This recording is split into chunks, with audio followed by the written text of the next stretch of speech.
मध्य प्रदेश के हरदा की पटाखा फैक्ट्री में हुए भयानक विस्फोट के बाद स्थानीय तौर पर प्रशासनिक कार्रवाई तेज हुई है, लेकिन ये ब्लास्ट सिस्टम की पोल खोलने के साथ ही एक बार फिर से पूरे देश के लिए बड़ा अलर्ट है, क्योंकि सवाल है कि दुनिया में दूसरा सबसे ज्यादा पटाखा बनाने और निर्यात करने वाले भारत में क्या खुद सुरक्षा मानकों का पालन हो रहा है। मध्य प्रदेश के हरदा में जब तोड़फोड़ विस्फोट होने लगे, कोहराम मच गया, तो तुरंत किसी की समझ में नहीं आया कि अचानक ये क्या हुआ। लेकिन जब रेस्क्यू पूरा हुआ, अफरा तफरी का दौर थमा, तो अब एक एक कर इतने बड़े हादसे के पीछे की लापरवाही सामने आ रही है। सवाल है कि आखिर कैसे अवैध बारूद की ढेर बन गया हरदा, किस तरह हरदा में नियम कायदों की धज्जियां उड़ा दी गई, और सबसे बड़ा सवाल कि क्या अब भी अवैध बारूद की जद में है शहर। न्यूज नेशन ने जब इन सवालों के इर्द गिर्द तहकीकात की तो चौंकाने वाले कई तथ्य सामने आए। हरदा कांड के आरोपी फैक्ट्री मालिक राजेश अग्रवाल की हरदा में ऐसी 4 फैक्ट्रियां हैं, जिनमें 3 तो हरदा के 5 किलोमीटर के दायरे में ही है, जबकि चौथी 50 किलोमीटर दूर पीपलानी गांव में है।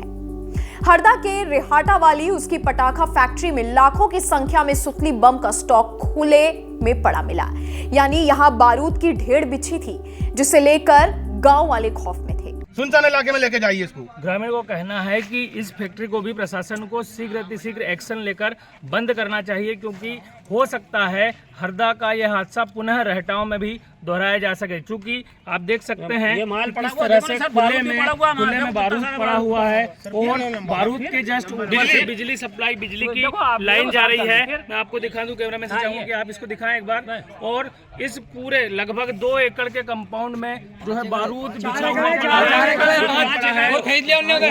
यहाँ पर जैसे लेबर जो है, जो काम कर रहे थे, वो छोड़कर जो है कल के हादसे के बाद भाग चुके हैं। वहीं पटाखा जो है इस प्रकार से खुले में पड़ा हुआ है, धूप के कारण या फिर शॉर्ट सर्किट अगर किसी कारण से होता है तो हादसा दोहराया जा सकता है। इस तहकीकात में यह भी पता चला कि 4 एकड़ में फैली इस फैक्ट्री के आसपास 6 आवासीय घर भी हैं। फैक्ट्री टीन की चादरों से बनी है, जहां इलेक्ट्रिक पोल के पास ही बारूद बिछा रखा था। फैक्ट्री के भीतर इतनी ही संख्या में सुतली बम रखे गए थे। नियमों के मुताबिक स्टोरेज फैक्ट्री से 45 मीटर दूर होना चाहिए था, लेकिन यहां सब कुछ आसपास ही हो रहा था। ना तो यहां कोई अग्निशमन यंत्र नजर आया, ना ही पानी की टंकियां। आग बुझाने का यहां कोई इंतजाम नहीं था। कुल मिलाकर इस फैक्ट्री में भी विस्फोटक अधिनियम की धज्जियां उड़ाई जा रही थी। न्यूज नेशन की खबर का असर हुआ और खबर दिखाए जाने के बाद आनन फानन में प्रशासन ने रेहाटा की इस पटाखा फैक्ट्री को भी सील कर दिया।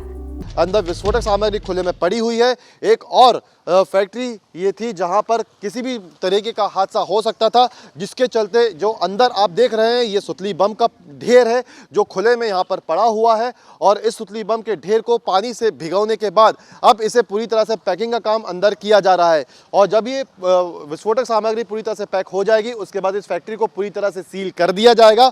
और सील करने के बाद जो और भी कार्रवाइयाँ इस फैक्ट्री के अगेंस्ट में है वो यहाँ पे की जाएगी। लेकिन जिस जगह पर ये फैक्ट्री बनी हुई है वो भागवत सिंह से राजू अग्रवाल ने ली थी। आरोपी राजेश अग्रवाल शिकंजे में है, उसकी फैक्ट्रियां सील हो चुकी हैं। लेकिन सवाल उठता है कि क्या कार्रवाइयों से भविष्य में ऐसे हादसों की आशंका कम हो जाएगी। और ये सवाल इसलिए उठ रहे हैं क्योंकि पहले भी ऐसी कार्रवाई हो चुकी, लेकिन नतीजा शिफर रहा। हैरानी की बात यह है कि हरदा की जिस फैक्ट्री में विस्फोट हुआ उसमें 9 साल पहले भी एक हादसे में 2 मजदूरों की मौत हो गई थी, और फैक्ट्री मालिक राजेश अग्रवाल को कोर्ट ने 10 साल की सजा भी सुनाई थी। मगर 1.5 महीने बाद ही न सिर्फ वो जमानत पर छूट गया था, बल्कि दोगुने जोर शोर से अवैध रूप से पटाखों का निर्माण शुरू कर दिया। 5 फैक्ट्रियां खोल ली, आसपास के लोगों से भी पटाखे बनवाने लगा। हरदा कांड के आरोपी का कई मर्तबा लाइसेंस भी सस्पेंड हुआ, लेकिन सिर्फ कागजों पर मौके पर फैक्ट्री गोदाम यथावत बने रहे। नतीजा हरदा ब्लास्ट जैसा हादसा। घोषित तौर पर इस हादसे में भले ही 1 दर्जन मौतों का खुलासा हुआ है, मगर चश्मदीदों की माने तो इससे कई ज्यादा मौतों की आशंका है। जब प्रशासन की इतनी बड़ी चूक सामने आई, तब जाकर प्रदेश भर में जांच पड़ताल का हल्ला मच गया, जिससे जिले में छापेमारी हो रही है। अवैध पटाखा दुकानों को सील किया जा रहा है। लेकिन इन कार्रवाइयों को खाना पूर्ति भर क्यों न माना जाए, क्योंकि पहले भी हादसे हुए, कार्रवाई हुई, लेकिन फिर हादसे हुए मतलब हादसों का सिलसिला रुका नहीं।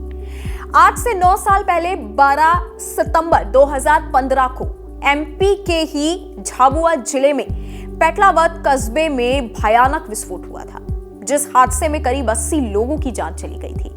वजह थी खाद बीज की दुकान में अवैध रूप से जिलेटिन रॉड और आईडी का व्यापार। लेकिन लगभग 1 दशक बाद भी हरदा ब्लास्ट जैसी घटनाएं होना इस बात की गवाह है कि इनसे कोई सबक नहीं लिया गया। हालांकि हरदा हादसे ने पूरे देश की पटाखा फैक्ट्रियों को लेकर चिंता जरूर बढ़ा दी, क्योंकि चीन के बाद भारत पटाखों का दूसरा सबसे बड़ा निर्माता और निर्यातक देश है।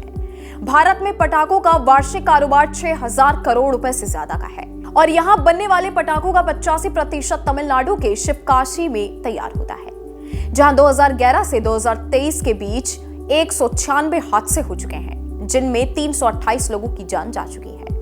ये आंकड़े इस बात का प्रमाण है कि शिवकाशी या हरदा जैसी पटाखा फैक्ट्रियों के हादसे हमारे सोए सिस्टम को थोड़ी देर के लिए भले जगा देते हैं, लेकिन दुनिया का दूसरा सबसे बड़ा पटाखा निर्यातक होने के बावजूद हमें सुरक्षा मानकों पर भी बहुत काम करने की जरूरत है। आपकी इस वीडियो के बारे में क्या राय है, मैं नीचे कमेंट सेक्शन में जरूर बताइएगा। बाकी देश और दुनिया की तमाम बड़ी खबरों के लिए आप देखते रहिएगा न्यूज़ नेशन।